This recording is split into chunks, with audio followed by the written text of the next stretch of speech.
You're listening to Quantum Conversations with Karen Curry Parker. Join us as we explore new frontiers in consciousness, science, and evolution. And now here's your host, Karen Curry Parker.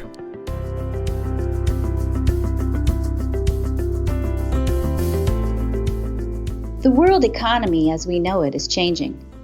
For years, we've engaged in business with the idea that the work of the world is about working and working hard, working to produce goods, money, and services that help people produce more goods, money, and services. We've operated with economic models that held as their basic tenet material resources of the world were finite, and that our job was to manage or move these finite resources around as best that we can. Adam Smith, in his model of capitalism, referred to what he called the invisible hand that created unintended benefits in this widely accepted economic model. What we're not often taught in Economics 101 is that the invisible hand that Adam Smith talked about is compassion, and that a true economy is driven by people who have needs meeting up with people who have gifts. Our economy has evolved into an artificial monster with naturally occurring imbalances that governments have to compensate for. We have weird, intangible financial monster creations like supply-side economics, ways to invest that involve being able to essentially bet on the future costs of products, and risky financial products that bet on how many people will default on loan payments and taxes. Our very seemingly material economy is actually frail, volatile, and not actually rooted in true capitalism or materialism anymore. It's jerry-rigged and artificial. As we move into a quantum era, we have to continue to shed our old Newtonian, materialistic models of economy. They don't work anymore.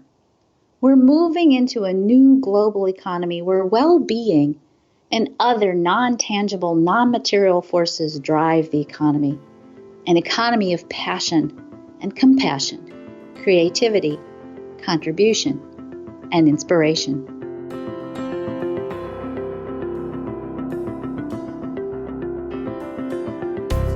Hi, this is Karen Curry Parker. Welcome to Quantum Conversations, and I'm so excited today to be welcoming not only someone who has radically changed my life and my business trajectory and what I create in the world, but someone who I have the great honor of calling one of my best friends, Michelle Vandepas, here with us. But I can't just say, hey, this is my best friend, you should love this woman, which you will. I have to also give you a formal introduction of her because she's an incredible inspirational force who has really achieved some remarkable things in her life. Michelle Vandepas is a best-selling author. She's been a TEDx speaker. Her work is with people who are looking to create a bigger impact in life. So if you have a message to share, she knows exactly what you need to do to transmit that message in a big way in the world. She's a successful business consultant. She's started 3 multi-million-dollar companies. She's produced a documentary. She's also been an advisor to top-level business people. She works now with politicians, helping them get positioned so that they can have impact with their leadership. She also works with coaches who want to expand their impact. She's been filmed for the documentary Wisdom from Thought Leaders, along with, and I'm jealous of this, Sting and the Dalai Lama. She's a doctor of divinity who brings a spiritual bent to her work. And she's also an amazing Tai Chi lady. And she's been married to a beautiful man for 35 years. And she and I have one thing in common. We not only are mompreneurs, she has a teenage daughter. We're also, I don't know, what's the PC word that we use for this? You know, we're I don't want to say we're old moms because that's not going to work. Midlife mommy. Midlife mommy. I like this. We're midlife mommy. Of course, I've been a mommy from like the moment I became an adult for my entire adult life, but I decided to keep that trend going. And so we both have daughters who are young, and we are young too, along with them. So welcome, Michelle. Thank you.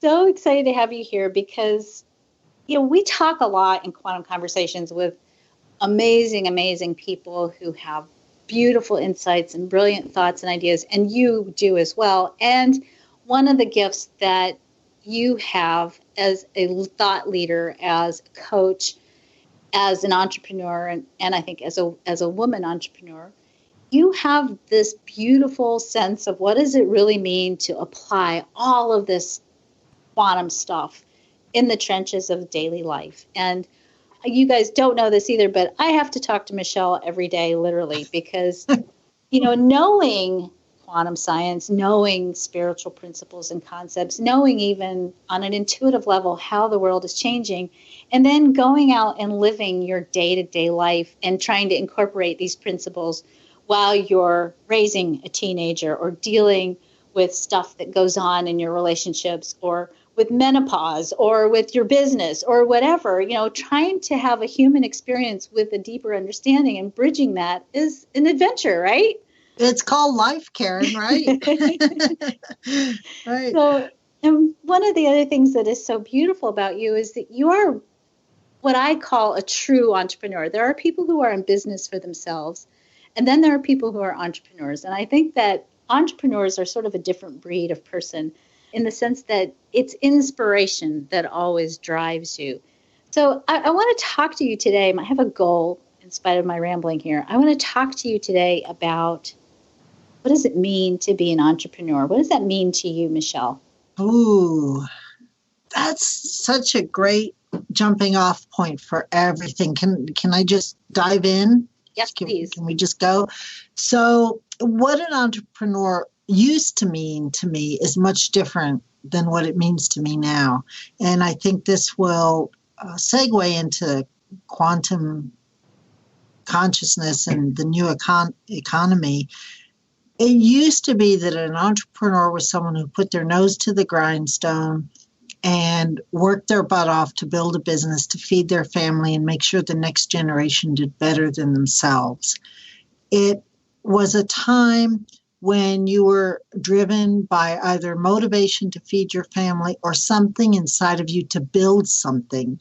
A lot of creative people turned their eyes to entrepreneurship, and I was one of those people. It has changed over the years to now people are almost driven to being an entrepreneur because they have to, because the job opportunities are so different than they were even 10 years ago. So I have clients and friends now who are maybe reluctant entrepreneurs.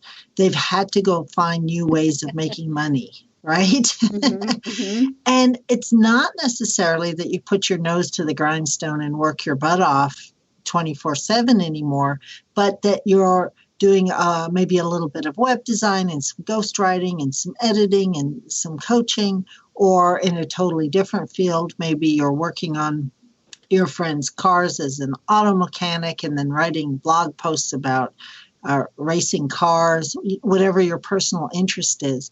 But I find it fascinating that entrepreneurship has seemed to change so much in the last few years, and more people are coming to it as a way to find personal freedom, as a way to make more money and be freer because they have more options than maybe the traditional workforce is giving them. So that, of course, opens up a really interesting can of worms. Because I totally agree with you. I think people are not so much driven at this point by just the profit piece. And I'm not saying that isn't obviously a factor. I mean, if you're in business for yourself and you're not generating a revenue that sustains you, then that's a problem, and that's incredibly stressful and obviously not sustainable. But I don't think that people are necessarily going into the entrepreneurial field because it's the place where you can make the big money. I mean, you can, but I don't think that's the driving force. In fact, I was actually noticing this the other day. I was going through my Facebook feed, and I have a lot of entrepreneurs friends on Facebook, and they're all shooting these pictures, my view at the office today, right? And it's their feet next to a pool with their laptop, or their feet in their hammock with their laptop, And there's something about that freedom piece that's such a different driver. But you talk about something that I don't hear a lot of people talk about, and you have a very unique spin on it that's different than I think a lot of people have. You talk a lot about purpose and having a purpose-driven business.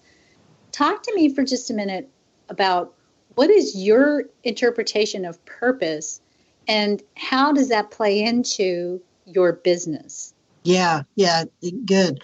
So purpose, let me start by saying I believe everyone's already living their purpose. And that's probably the spin that you're talking about because there's so much controversy over there in the world about how do you find your purpose, and take this quiz and it will lead you to your purpose, and go sign up with this coach to find out your purpose. I don't think we have to chase purpose.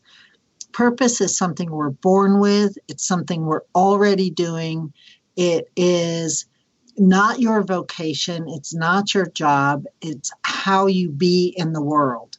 It is something that you have because you're born with it. Passion, however, is something that you can choose. And I think people get purpose and passion mixed up all the time. They think they're looking for purpose when really they're looking for a passion in life. And you get to choose your passions, and you get to find one passion that you love and stick with it for a lifetime, or you get to mix it up. You get to integrate your hobbies with your passions. You get to bring passion into your work so it's more exciting for you. But your purpose is something that you're going to bring into your work and bring into your life everywhere. I think for you and me both, teaching is a huge part of our purpose. We would be teaching, though, if we did not have businesses. If we lived and worked in a different kind of country where we had to be in a factory for 12 hours a day, there would be something there that we would be able to teach other people. It is just part of who we are. It's not our vocation. It's how we interact with other people in the world and how we feel fulfilled. So as long as I'm teaching, I feel fulfilled. And I would venture to say the same is true for you. It doesn't mean that's our only purpose. In the very biggest perspective, I think love is everybody's purpose, but it's how do you communicate your love with other people. Passion, though, is something that you must have in order to have a sustainable business. And when people say, oh, I'm looking for my purpose and how to bring that into my work, I say, let's start with how are you in the world? Who do you be in the world? Are you a teacher? Are you a caregiver? Are you innately creative? Do you like to interact with lots of people, or are you more of an introvert? Do you love to communicate your thoughts through music or through talking or through writing? All of these things can give clues to your purpose that you're already doing every day in your life, and then you bring that into your work. Meld that with some passion that you're choosing, and then you will have the is that a real word? Some energy underneath to give you longevity in business. And I think that's really huge because I think, there's this mythology about, oh, I'm an entrepreneur, I'm going to have all this freedom. And, I think there's being an entrepreneur and the excitement and the passion around that. But then there's also being grounded with it and recognizing that you still have to move the mud. You still have to do your accounting, or you have to hire somebody at least to do it. You still have to do your marketing and all those other pieces that go along with it, that the passion will sustain you through the drudgery sometimes when you have to do it. Right. And you got to be curious about something in order to be passionate about it. Absolutely. Right. You got to stay interested in what else is there to learn. Can I just interrupt you with whatever you were going to say, Karen? Go ahead. and also mention that I think another thing that we chase, especially in the United States, and I don't know about all the other countries in the Western world, but especially the United States, we chase happiness. And we think by chasing happiness and purpose that we'll feel good in our businesses. And I would say a better way to look at it is is to chase fulfillment. If you're going to chase anything, and we can talk about that word chasing, but I think it's fulfillment we want. We want to feel like we're making a difference in the world, that we're giving back, that we're doing what we came here to do, that we feel good about who we are on the planet and what change we can make. And that is a deeper understanding than just chasing happiness. And happiness is fleeting. We get true happiness when we're inwardly fulfilled. Yeah, that's a really powerful piece, because I have to go back to thinking about, when I was 16 and I told my dad, I want to write a novel, which I did. I went on and wrote a novel at 18. But I told my dad I want to write a novel. He was like, well, that's just the great American dream. You need to pick something practical to do. And later on in my career, after I had gotten divorced and I was raising 4 kids by myself and still sticking strongly to my entrepreneurial guns and making my way in the world with my own business, my dad kept saying still at that point over and over again, why don't you get a real job? If you get a real job, you'll have benefits. And I'm thinking, I have benefits. There's benefits to this freedom. Leave me alone, right?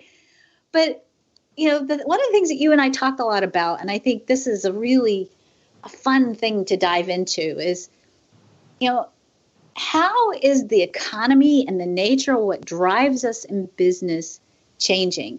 Is there a difference between, say, our parents' generation and, our parents were either baby boomers or post-World War II, or they were, they buckled down, they had to make things work, they were afraid of losing any security, they were focused on financial stability and building that foundation. And I'm grateful for that. I mean, certainly, at least in my life, that foundation gave me a very different place to start my life from, where I could pursue freedom and happiness as an objective, because I didn't have the sustainability issues around food, clothing, shelter. I was already working from a different place because of that. But do you think, you and I talk about this a lot, do you really think that the economy is changing and shifting, and what drives the economy is changing and shifting?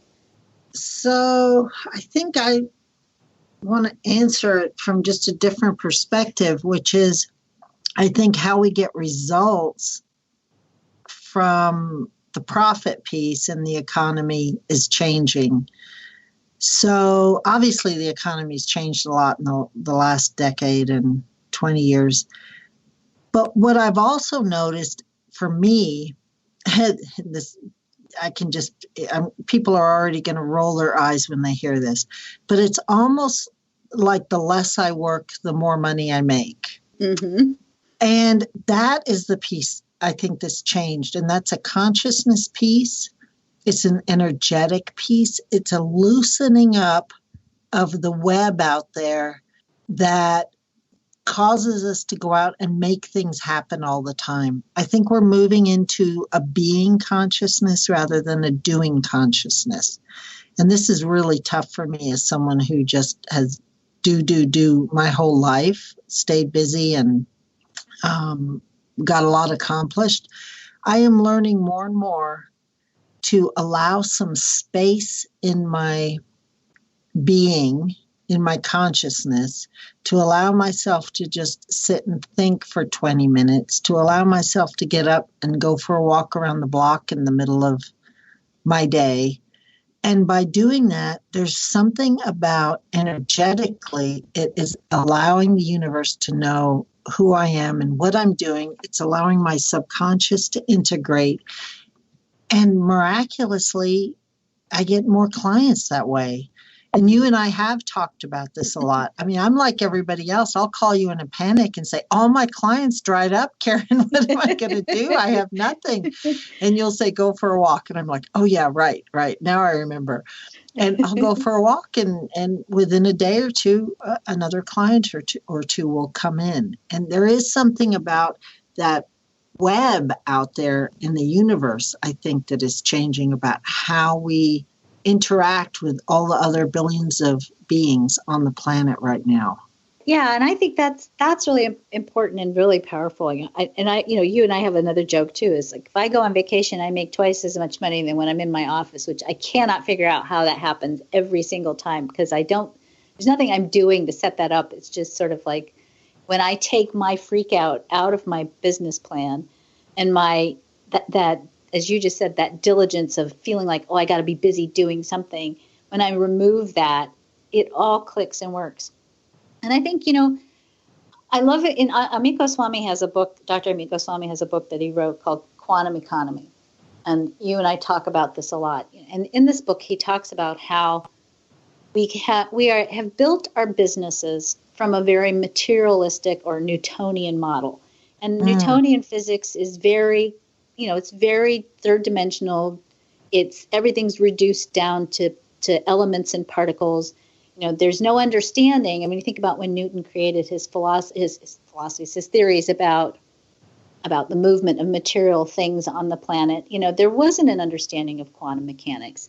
So everything is about the parts. And we go into business, and I think traditionally we've gone into business with this idea that if I manipulate the parts of my business and my workforce energy, if I move around all the chess pieces, if I have the right marketing, if I exert the right quantity of effort, that I will have this business that produces results in this, somewhat formulaic way. And we tend to approach business like that, right? We have business plans. If you go to the bank and you want to get a loan for a business, they don't, you can't walk in and go, you need to just trust me. I'm the kind of person that when I go on vacation, I make more money than when I'm in my office. Give me a loan, man, right? They want to know what's the plan. And, even in some business trainings or business coaches, they want to help you craft a business plan and to be strategic. And I'm not going to say there isn't certain elements about that has validity, but I think that having been an entrepreneur now for 27 years personally, that's kind of cool. If we do the math, Michelle, between the two of us, I wonder how many years that is. Yeah. But 60 between us, I'm sure. Yeah. But in the beginning of my business, and let me just, say this was before the internet. This was when we marketed with flyers that we'd staple in bulletin boards, at health food stores. The business was very much about goods and deliverables and tangibly, very materially moving stuff strategically. And as I have become more conscious and evolved, and I've watched my clients do the same thing, that there's intentionality and there's connecting to, as you called, that web of being, that quantum web of energy that allows you to be in the flow of the manifestation of the essence of your purpose. And that is oftentimes radically unscripted. I can wake up in the morning and have this deep inner intuitive pulse, like I need to go put this particular post on Facebook, or I need to create this particular program, or write this particular, love letter. I don't call it sales copy, a love letter to my clients.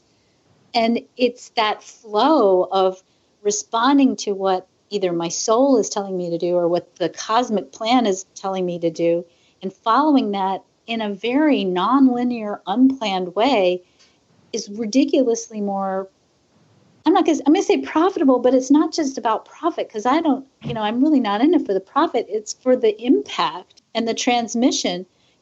The impact goes up exponentially when I follow the flow than if I have that whole, here's my business plan, here's my mood, that stuff. There's something very creative about all of this, where we have to really be tapped into our own creativity. And the only way we can listen to that is to have that space that you're talking about, that I'm talking about. Well, and I think creativity, again, is one of those words that we have an old model of what is creativity. And I think we talk about, a lot of times when we say creativity, we say, oh, it's, arts and crafts and the ability to paint well or to sing well. And what we see when we look at quantum physics is that creativity is actually the capacity to instantaneously transcend your conditioning, meaning your traumas, your beliefs, everything you believe about money and business, the things you're trying to prove because your parents said you couldn't. Creativity is that moment when we instantly transcend all of that and tap into that cosmic place, that quantum field of infinite possibilities, and bring it back into our reality in that epiphany-based, aha, samadhi kind of, this is what I need to be doing next way. And as you said, that the real entrepreneur, and this is what I see happening more and more in business, is that it's not so much about having the next newest plan and the next newest strategy. I mean, there's elements of that, but it's really more about being able to be fully present to that inspiration and epiphany, that creative instinct or impulse, and allowing yourself to follow that stream of flow with the business rather than working it in this deliberate, here's my year-long plan, here's my 3-year plan, here's my 6-year plan. I could never do that at this stage of the game. Yeah, absolutely. I write business plans with people, Karen. However, we always start from what's your purpose, what's your passion, what's your mission, what's your vision. Mm-hmm. And then the business plan actually just becomes little thought bubbles about what's the next thing on my plate that takes me closer to my big vision or keeps me aligned rather than takes me closer. Because let's go to the place for a minute where we agree there's no such thing as time, right? Uh-huh. Everything's happening simultaneously or there is no time. And so it's not that we're moving towards something, but that we're staying aligned. And I know you love that word as well, with who we are and what we're here to do. And so a business plan in my world comes from that place. And then it's the plan of telling the universe how all this comes together and then co-creating with these unseen forces to create something that's going to change the planet. I mean, that's what we're all here to do, right? Is to make the planet and the world a better place. Absolutely. Absolutely. So I have one more thing I want to talk about, because I think this is the other piece of it. I happen to have raised a couple of entrepreneurs now. They're a little nuts. And I find myself saying to them, why don't you guys go get a real job? And then I realize, wait, I can't say that to them. But my oldest daughter just sold all her belongings. She and her husband are driving around the country in a van that they refurbished and turned into a solar powered van. And they're collecting mushrooms and selling mushrooms. And they're blogging about it, of course. And she told me yesterday, she says, I'm having the 4-hour work week, and it's only because my internet connections are so slow. It's driving me crazy. I'm not getting anything done. And I said, I thought, this is the thing about the entrepreneurial spirit. First of all, I mean, you don't give up, but man, do you have fantasies about giving up every day? My husband has started charting me, he's like, we need to do a chart of how many, what's the pattern between how many times do you say, and I say this, periodically, I'm like, I just need to go get a job. I can't do this anymore. I just need to go get a job. 27 years later, I'm still saying this, right? And he's like, there's got to be like a rhythm to this. Is there some triggering factor? Is this just like part of your rhythm? Every 27 days, she says, I have to go get a job.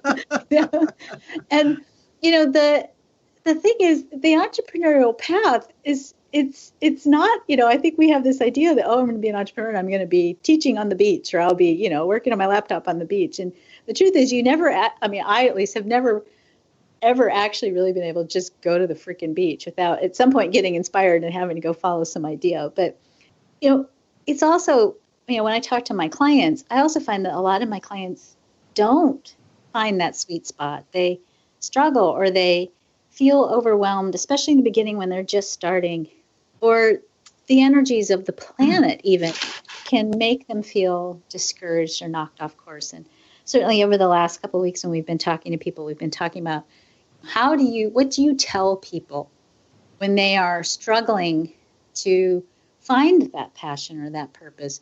What's the one bit of advice you give someone when they think they have a vision or they want to have a vision, but they're having difficulty tapping into the flow and the power of it to get their mojo going? Yeah, and it's not any different than what we were talking about a few minutes ago. You've got to really turn off social media. And I feel like I'm social media queen sometimes, right? Uh-huh. I'm on it all the time. You really got to go do something outside of your comfort zone, preferably that causes you to use your body.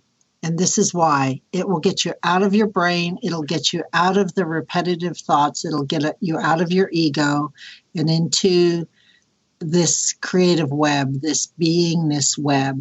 For some people, it's yoga.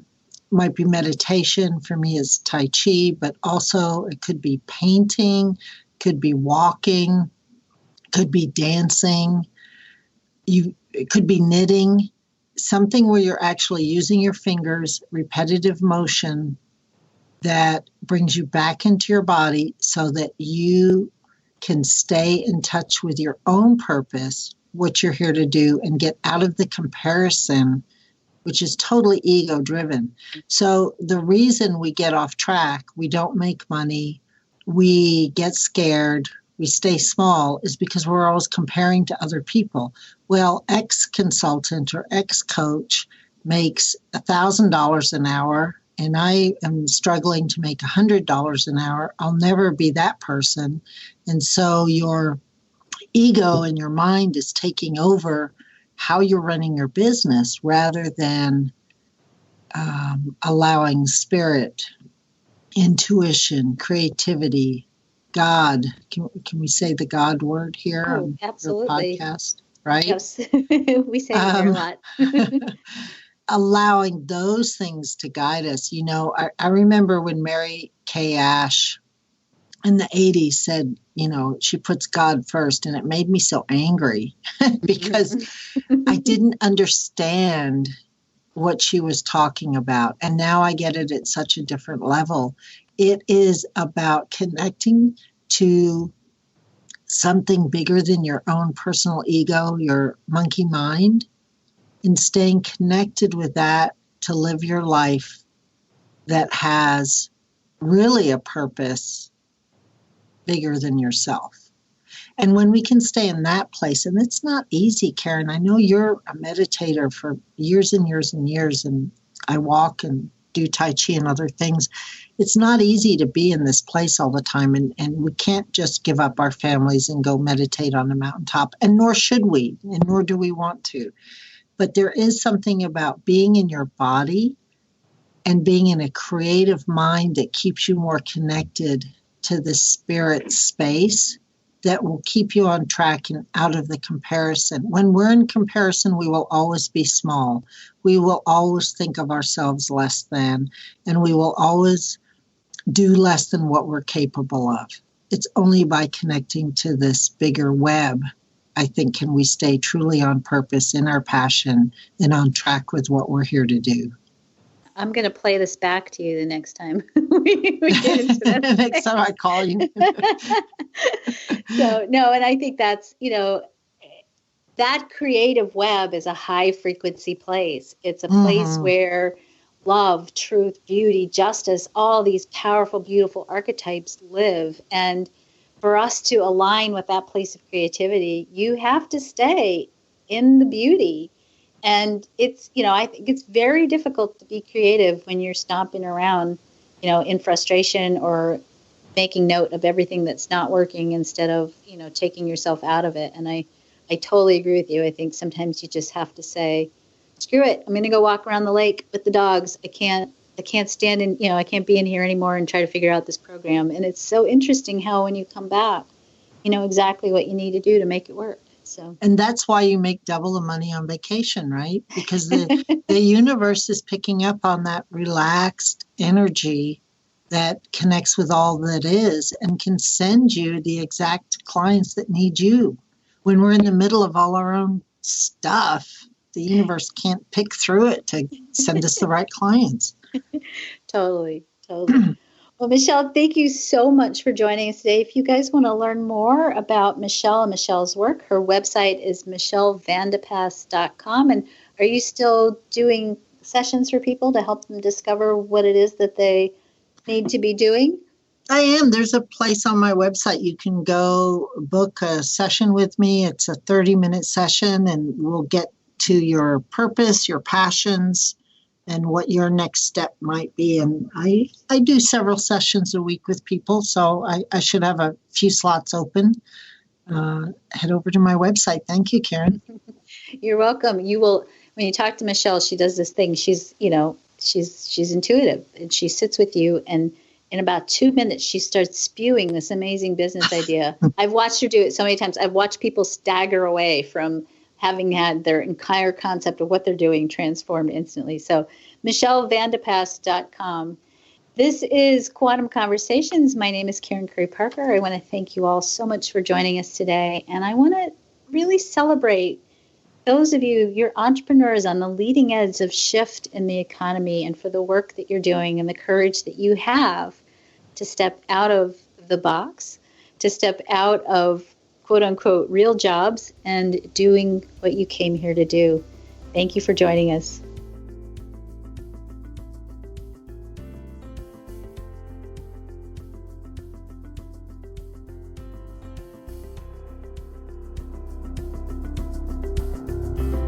The new economy of the quantum world will be powered by the creative drive of the entrepreneur. As we evolve and grow, the biggest product that you can sell is inspiration. Inspiration will give us the fire to find innovative new solutions.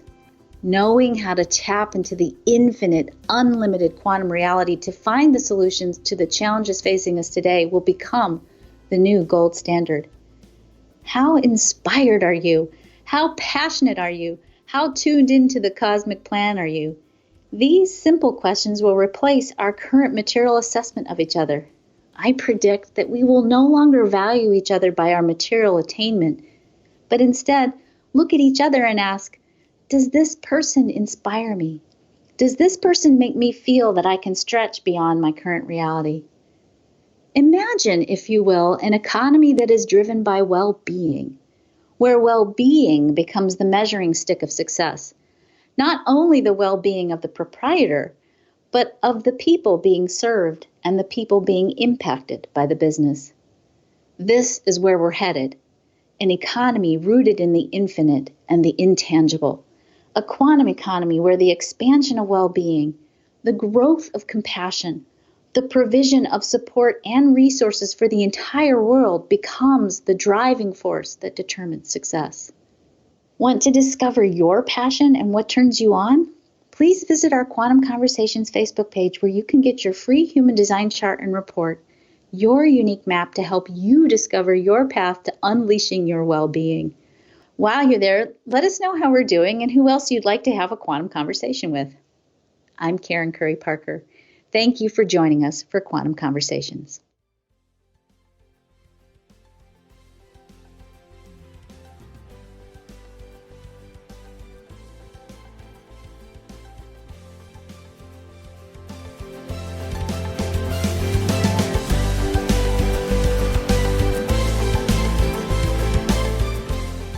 Thanks for listening to Quantum Conversations with Karen Curry Parker.